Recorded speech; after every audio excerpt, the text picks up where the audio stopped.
الحمد لله الذي ذي العزة والعلا والصلاة والسلام على سيد الأنبياء شمس الضحى بدر الدجى نور الهدى منبع الجود والعطاء أما بعد أعوذ بالله من الشيطان الرجيم بسم الله الرحمن الرحيم قل للمؤمنين يغضوا من أبصارهم صدق الله العظيم وصدق رسوله النبي الكريم ونحن على ذلك لمن الشاهدين والشاكرين والحمد لله رب العالمين إن الله وملائكته يصلون على النبي يا أيها الذين آمنوا صلوا عليه وسلموا تسليما الصلاة والسلام عليك يا سيدي يا رسول الله وعلى آلك وأصحابك يا سيدي يا حبيب الله. تمام تعریفیں حمد اور ثنا اللہ تبارک و تعالی کے لیے. درود و سلام نبی اکرم نور مجسم شفیع معظم آقا کل ختم رسول دانائے سبل احمد مجتبی جناب حضرت محمد مصطفیٰ صلی اللہ تعالی علیہ وسلم کی ذات والا صفات کے لیے حمد و صلات کے بعد، اسلام فطرت کے عین مطابق دین ہے. نبی پاک صلی اللہ تعالی علیہ وسلم نے فرمایا ہے کہ میں اخلاق عالیہ کی تکمیل کرنے کے لیے دنیا میں آیا ہوں. جتنے اخلاق ہو سکتے تھے، جتنی خوبصورتیاں ہو سکتی تھیں، جتنی اللہ کو محبوب تھیں، وہ ساری میرے نبی کریم نے بیان فرمائی. ساری رسول کریم صلی اللہ تعالی علیہ وسلم نے بیان کر دی ہیں، جتنی خوبصورتیاں ہو سکتی تھی. کچھ لوگ ایسے ہوتے ہیں جو بیچارے بائی نیچر ہی کچھ پریشانیوں کا شکار ہوتے ہیں، اور قرآن مجید نے جو ارشاد فرمایا نا کہ کچھ لوگ نفس کی خواہش کو اپنا خدا بنا لیتے ہیں، تو وہ بلا وجہ بھی بہت ساری باتیں کرتے ہیں جن کا کوئی وجود نہیں ہوتا. عورت کو حقوق دلانے کے لیے بہت سارے لوگ بہت ساری غلط باتیں کرتے ہیں. جو لوگ یہاں سے کسی کو لے جاتے تھے نا دبئی، دھوکہ دے کے اور لے جاتے تھے یورپ میں، عرب ممالک میں دھوکہ دے کے لے جاتے تھے، تو وہ بھی کوئی خواب ہی تو دکھاتے تھے کہ اتنے لاکھ تنخواہ ہوگی، اتنا کچھ ہوگا. وہاں جا کے پتہ چلتا تھا کہ جیب سے بھی دینے پڑیں گے کچھ. بہت سارے لوگ ایسے ہوتے ہیں، وہ سارے خوبصورتی کے نام پر ہی دھوکہ دیتے ہیں. آپ کو پتہ ہے کہ جو آدمی کسی کو لالچ دیتا ہے تو کسی کو لوٹنے کے لیے اسے لالچ دینا بڑا ضروری ہوتا ہے. لوگ پہلے لالچ دیتے ہیں پھر لوٹتے ہیں. پہلے مکمل لالچ دیتے ہیں، یہ چیز مل جائے گی، یہ چیز مل جائے گی. لوگ مکمل لالچ دیتے ہیں، اس کے بعد پھر لوٹتے ہیں. اور اگر لالچ نہ دیں تو کوئی آدمی قابو آئے گا؟ لوگ لوٹتے ہیں لالچ دے کر.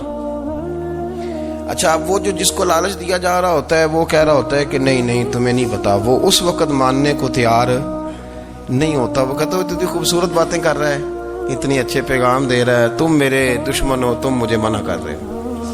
ہوش تب آتی ہے کہ جب سب کچھ لٹ جاتا ہے.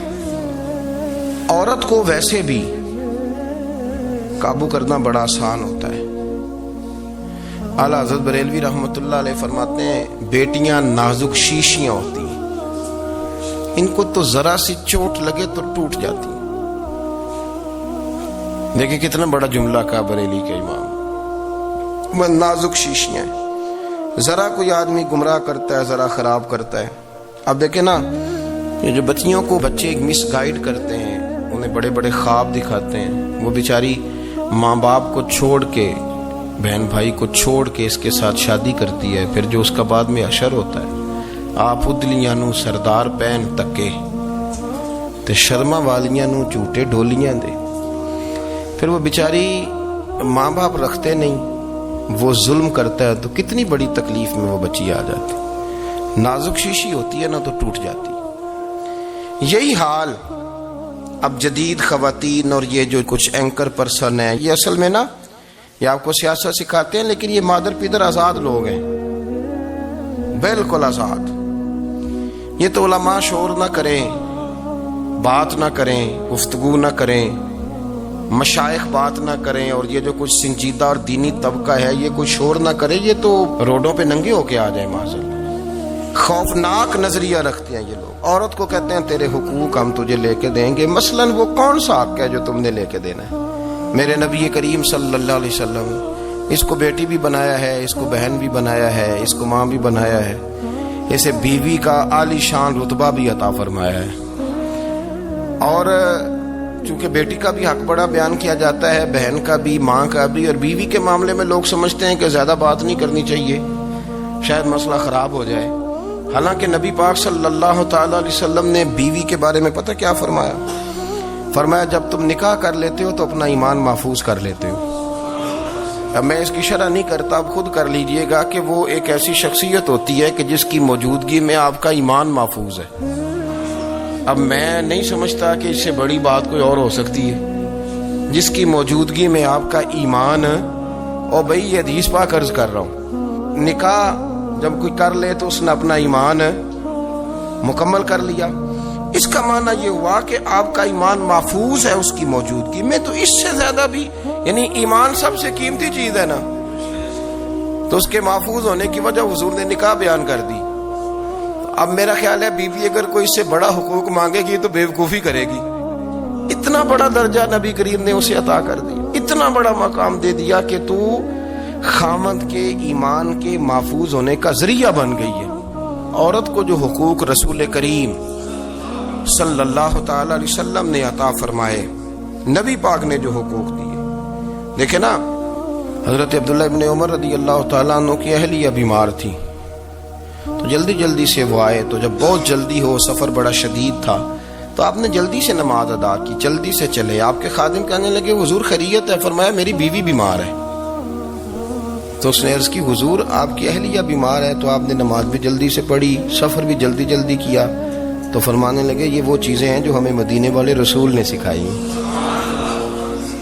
آپ اس کیفیات کو سمجھیں کہ حضور صلی اللہ علیہ وسلم نے درس دیا. اور پھر ایک اور بہت بڑی بات، یہ فضیلت کسی اور کو نہیں دی. جو عورت کو حضور نے فضیلت دی، یہ فضیلت کسی اور کو نہیں دی. کبھی حضور نے فرمایا کہ تمہارا ابا تمہارے ساتھ بہت سخت رویہ کرے تو تم نے اس کو اس سختی پر داد دینی ہے. فرمایا چلو اگر وہ زیادتی بھی کرے تو تم نے اس کے ساتھ سلوک اچھا ہی کرنا ہے. لیکن آپ ایک بات کو سمجھے نا کہ بچے کے بارے میں، بیٹے کے بارے میں، بیٹی کے بارے میں فرمایا 10 سال کے ہو کے نماز نہ پڑھے تو سختی کرو، تمہارا ڈنڈا بھی لٹکنا چاہیے. بہت ساری جگہوں پہ بہت سارے لوگوں کے لیے سختی کا حکم دیا، لیکن عورت کے لیے حضور نے جو جملے کہے، اصل میں ہم سمجھتے ہیں کہ یہ ایک بات ہے، مشہور ہو گئی ہے روایت حدیث، تو بس اس کے پس منظر پر اور جملوں کے حسن پر شاید معاذ اللہ غور کرنے کی ضرورت نہیں. ذرا اس لفظ کی تاثیر پر غور کریں. حضور نے فرمایا عورت ٹیڑھی پسلی سے پیدا کی گئی ہے، یہ ٹیڑھی ہے، اس کو سیدھا کرنے کی کوشش کرو گے تو ٹوٹ جائے گی. تو حضور پھر ہمارے لیے حکم کیا ہے؟ فرمایا جیسی ہے تم اسی کے ساتھ نبھا کرو. آپ سمجھیں کہ اتنا محفوظ حضور نے درجہ دے دیا بی بی کو، اتنا محفوظ کہ فرمایا غلطی بھی ہو تو میرے غلاموں تم اس کے ساتھ نبھا کرو، گزارا کر لو.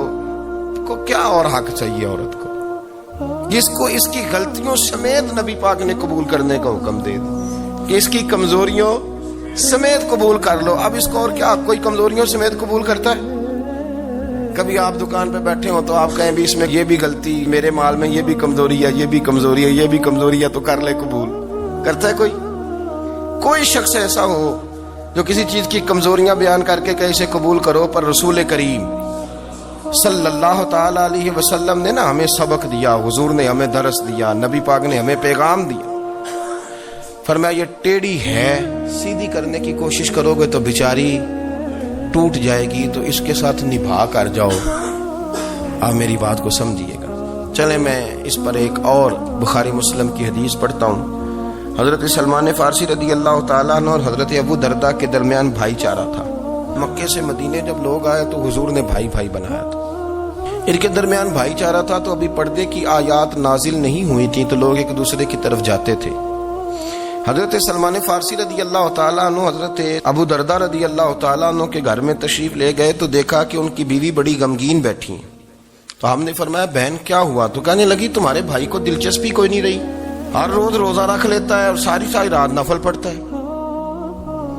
حضرت سلمان فارسی کہنے لگے ٹھیک ہے کر لیتے ہیں بندوبست. نماز دین ہے کہ نہیں؟ دین ہے نا یہ چیزیں. لیکن حضرت سلمان فارسی جناب ابو دردہ سے کہنے لگے آج میں نے تیرے گھر میں رہنے رات کو, کیونکہ وہ تو ساری رات نماز پڑھتے تھے, نفل پڑھتے تھے. انہوں نے کہا ٹھیک ہے. ایک بستر لا کے بچھا دیا حضرت سلمان فارسی کے لیے. سلمان فارسی فرمانے لگے دوسرا بھی لا. کہا وہ کیا کرنا ہے؟ فرمانے لگے تو نے بھی سونا ہے, میں نے بھی سونا ہے, تو نے بھی سونا ہے. عشاء پڑھیں گے اور پھر دونوں سوئیں گے. کہا میں نے تو نماز پڑھنی ہے. فرمایا تہجد کے وقت اٹھ کے پڑھیں گے, اللہ کے رسول بھی رات آخری حصے میں جا کے نماز پڑھتے ہیں. ادھر ساتھ سلا لیا. وہ تھوڑی کو دیر سوئے, اب عادت تھی ساری رات اٹھنے کی, ذرا اٹھنے لگے بستر سے تو حضرت سلمان فارسی فرمایا چپ کر کے سو جا, وہ بڑی رات پڑی ہوئی, چپ کر کے سو جا. وہ لیٹ گئے, پھر اٹھنے لگے تو فرمایا سو جا چپ کر کے, بڑا ٹائم ہے. سحری کے وقت اٹھے, نفل پڑھے. ان کا ارادہ تھا روزہ رکھنے کا, تو فرمانے لگے کل رکھا تھا نا نفلی روزہ, جی رکھا تھا, پرسوں بھی رکھا تھا, ترسوں بھی رکھا تھا. فرمایا آج نہیں رکھنا, آج میں تیرا مہمان ہوں, سارا دن کٹھے مل کے روٹیاں کھائیں گے, آج نہیں روزہ رکھنا. سلا دیا. اب حضرت ابو دردہ رضی اللہ تعالیٰ عنہ کہہ تو کچھ نہ سکے, پر کہنے لگے سلمان تمہیں پتا تم کیا کر رہے ہو, نہ تم نے مجھے رات اٹھ کے زیادہ نفل پڑھنے دیے, سویرے روزہ نہیں رکھنے دیا. تو حضرت سلمان فارسی کہنے لگے کوئی لمبی بات تو نہیں نا, چلتے ہیں نا ابھی فجر میں مسجد نبی میں, تو نبی پاک کو بتاتے ہیں. سرکار دو عالم علیہ السلام کی خدمت میں تو اپنی بات کرنا, میں اپنی کروں گا. حضور نتیجے کا اعلان فرما دیں گے, بات طے ہو جائے گی. حاضر خدمت ہوئے, عرض کی یا رسول اللہ صلی اللہ تعالی علیہ وسلم یہ ساری رات نفل پڑھتے ہیں, ہر روز روزہ رکھتے ہیں, ان کی اہلیہ غمگین بیٹھی ہیں, حکم فرمائیں. تو نبی پاک صلی اللہ علیہ وسلم نے فرمایا پھر ہوا کیا؟ یا رسول اللہ میں نے رات سلایا ہے, سحری میں اٹھایا ہے, سویرے روزہ نہیں رکھنے دیا.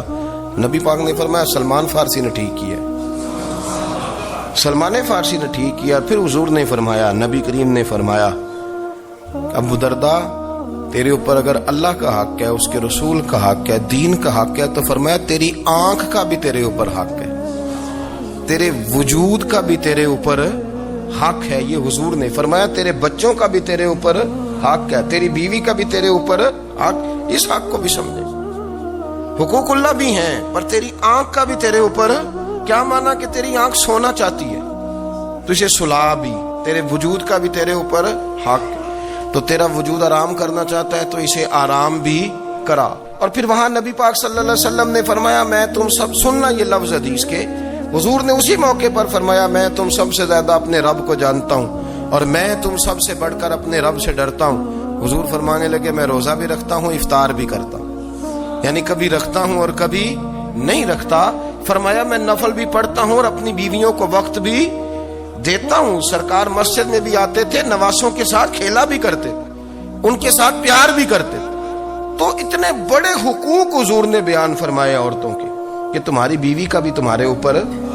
لو ایک حدیث بخاری کی اور یہاں بیان کر دیتا ہوں. ایک شخص نے آ کے عرض کی یا رسول اللہ صلی اللہ تعالی علیہ وسلم جہاد کے لیے تیاری ہو گئی ہے, صفیں بن رہی ہیں, مجاہدین کی تیاری ہے, تو میرا بھی نام لکھ دیا گیا ہے مجاہدوں کی لسٹ میں, لیکن یا رسول اللہ صلی اللہ تعالی علیہ وسلم میری بیوی نے حج کی تیاری کر لی ہے اور میرے دوستوں نے صحابہ نے میرا نام مجاہدین کی لسٹ میں لکھ دیا, تو میرے لیے کیا حکم ہے؟ یہ بخاری مسلم ہے. تو نبی پاک صلی اللہ تعالی علیہ وسلم نے فرمایا جہاد پہ کوئی اور چلا جائے گا تو بیوی کے ساتھ حج کرنے جا, اسے محرم کی ضرورت ہے, وہ تیرے بغیر کیسے جائے گی؟ مجاہدین کو تو اور مجاہد مل جائے گا, پر تو اپنی بیوی کے ساتھ جانا. نبی پاک صلی اللہ علیہ وسلم نے مرد کو محافظ بنایا ہے, عورت کو مرد کا قیدی نہیں بنایا, بلکہ عورت کو حفاظت عطا کی اور مرد کو اس کا محافظ بنایا. اب بچیاں آزاد ہونا چاہتی ہیں, اور آزادی بھی وہ والی کہ جو بنیادی طور پر آزادی نہیں, فحاشی ہے. میں نے بہت پہلے کہا ہے کہ اسلام بیٹیوں کو قیمتی سمجھتا ہے, جس بندے کے پاس 20 تولے سونا ہو وہ چوک میں لے کے نہیں آتا، وہ قیمتی چیز ہے، اس نے چھپا کے رکھی ہوتی ہے۔ تو جو نبی پاک صلی اللہ علیہ وسلم کا کلمہ پڑھنے والے بیویاں، اسلام انہیں قیمتی سمجھتا ہے، کہتا ہے کہ تم قیمتی ہو لہذا گھر کے اندر رہو، تم باہر نہ ہو۔ لیکن عورتیں ہیں کہ ان کو بلا وجہ لوگ خراب کر دیتے ہیں اور بلا وجہ وہ اس مغالطے کا شکار ہو جاتی ہیں۔ اب آگے بڑھتے ہیں، قرآن مجید نے سورہ نور کی آیت نمبر 30 میں کہا کہ کل للمؤمنین یغضوا من ابصارہم، فرمایا کہ اے محبوب علیہ السلام مومن مردوں سے کہہ دو کہ اپنی نظریں جھکا کے رکھیں، اپنی نظریں۔ اور اگلی آیت میں فرمایا وَقُلْ لِلْمُؤْمِنَاتِ یغضضن من ابصارہن، فرمایا کہ اے محبوب مومن عورتوں سے بھی کہہ دو کہ اپنی نظریں جھکا۔ مرد بھی اپنی نظر جھکا کے رکھے گا عورت کی طرف، لیکن یہ ساری پابندی صرف مرد پر نہیں، عورت بھی غیر محرم کا چہرہ نہیں دیکھے گی، اس پر بھی اسی طرح نظر جھکانے کا حکم ہے، جس طرح کہ وہ ہر دکاندار کو بھائی جان کہہ کے گفتگو کرنے کی اس کو بھی اجازت نہیں ہے کہ وہ بھی وہ سمجھے کہ پابندی تو مرد نے کرنی تھی، میں نے تھوڑی کرنی تھی۔ وہ جس کے پاس جائے، جہاں بھی جائے، ڈاکٹر کے پاس جائے، باہر جائے، تو وہ جس طرح مرضی اس کا دل چاہے وہ بات چیت کرے، اس کی عورت کو بھی اجازت اسلام نہیں دیتا۔ بنیادی طور پہ اسلام شرم و حیا کا دین ہے، حیا کی بات کرتا ہے۔ حیا کی جب ہم تعریف کرتے ہیں تو حیا کی تعریف یہ ہے کہ کوئی کبھی چیز دیکھ کے نہ تو آپ کی طبیعت میں کراہت محسوس ہو، آپ کوئی غلط جملہ منہ سے نکالتے ہوئے ذرا جھجکیں، آپ کوئی غلط بات کرتے ہوئے تھوڑا بوجھ محسوس کریں۔ ہمارے ہاں تیزی سے فروغ پایا ہے بے حیائی۔